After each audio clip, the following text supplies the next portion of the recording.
और बात एक बार फिर से दिल्ली धमाके की, जिसकी जांच अब साफ तौर पर पाकिस्तान के आकाओं तक पहुंच रही है। लश्कर से लेकर टीआरएफ और जैश-ए-मोहम्मद तक के धमाके में शामिल होने का शक उसी आतंकी नेटवर्क की ओर इशारा कर रहा है जो भारत के खिलाफ लगातार साजिशें रचता रहा है।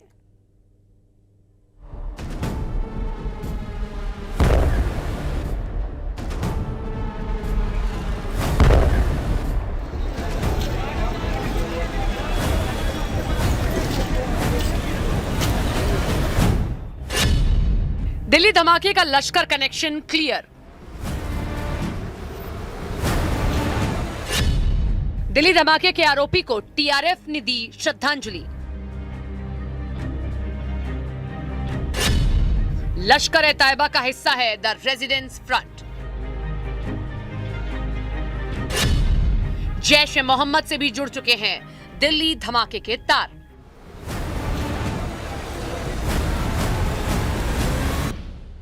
पहलगाम में हुए आतंकी हमले का जिम्मेदार द रेजिडेंस फ्रंट यानी कि टीआरएफ अब दिल्ली धमाकों के आरोपियों से खुलेआम हमदर्दी दिखा रहा है।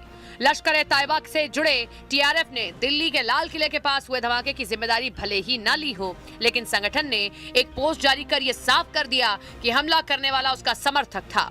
टीआरएफ ने डॉक्टर उमर को शहीद बताते हुए श्रद्धांजलि दी है। इस बीच दिल्ली ब्लास्ट में शामिल बाकी आरोपियों के भी पाकिस्तान से जुड़े आतंकी संगठनों से संबंध सामने आ रहे हैं। जांच एजेंसियों को लगातार ऐसे डिजिटल ट्रेल और संपर्क मिल रहे हैं जो साफ संकेत देते हैं कि इस पूरी साजिश की डोर सीधे पाकिस्तान में बैठे हैंडलर्स के पास थी। सूत्रों के मुताबिक डॉक्टर उमर नबी, जिसने दिल्ली में कार विस्फोट को अंजाम दिया था, उसे हवाला के जरिए जैश-ए-मोहम्मद से लगभग 20 लाख रुपए ट्रांसफर किए गए थे। इसके अलावा सुरक्षा एजेंसियों को मिली तलाशी में जो विस्फोटक सामग्री बरामद की गई, जो जैश-ए-मोहम्मद नेटवर्क से जुड़े मॉड्यूल की ओर इशारा करती है। जांच में यह भी सामने आया कि ब्लास्ट में शामिल उमर और मुजम्मिल ने धमाके से पहले तुर्की की यात्रा की थी, जहां उन्होंने जैश-ए-मोहम्मद के हैंडलर से संपर्क किया। इस साजिश में जैश-ए-मोहम्मद द्वारा तैयार किए गए डॉक्टर मॉड्यूल का भी खुलासा हुआ है, जिसमें जमात-उल-मोमिनात नाम की महिला विंग की भर्ती और प्रचार की साजिश भी जुड़ी है।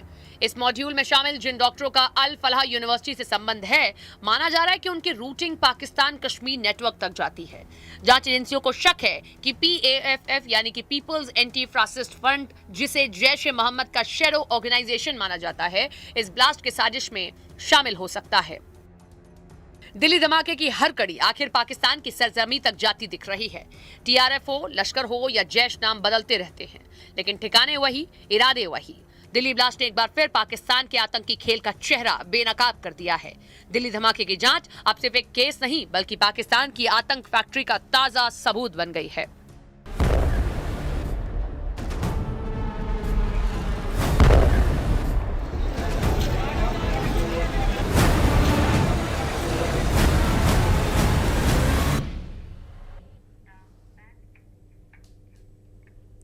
और इसी के साथ स्पेशल रिपोर्ट में फिलहाल इतना ही। नमस्कार।